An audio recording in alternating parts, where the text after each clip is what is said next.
ఇళ్ల పట్టాలకు సంబంధించి అంటే ఓ పక్కన ఇళ్ల స్థలాలు ఆల్రెడీ జగన్ టైంలో 30 లక్షల మందికి పట్టాలు ఇచ్చేశారు. ఇది 30 లక్షల మందికి అని చెప్పారు కానీ దాదాపుగా 19 లక్షల మంది దాకా పట్టాలు ఇచ్చేశారు. ఇంకో 10 లక్షల మందికి స్థలం చూపెట్టారు కానీ ఆ ఫ్లాట్లు పూర్తిగా వేసిలేదు.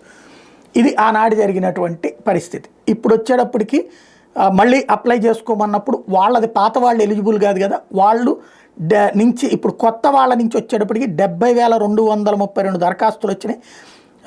ఇప్పుడు వాళ్ళందరికీ కూడా ఈ కొత్తగా అప్లై చేసే వాళ్ళకి 2 సెంట్ల స్థలం లేదా 3 సెంట్ల స్థలం, అంటే పట్టణాల్లో అయితే 2 సెంట్ల స్థలం, పల్లెల్లో అయితే 3 సెంట్ల స్థలం ఇస్తామని, అలాగే ఇంటి నిర్మాణానికి 4 లక్షల రూపాయల ఆర్థిక సహాయం అందిస్తామన్నటువంటిది రాష్ట్ర ప్రభుత్వం ఇవాళ అసెంబ్లీ వేదికగా ప్రకటించింది.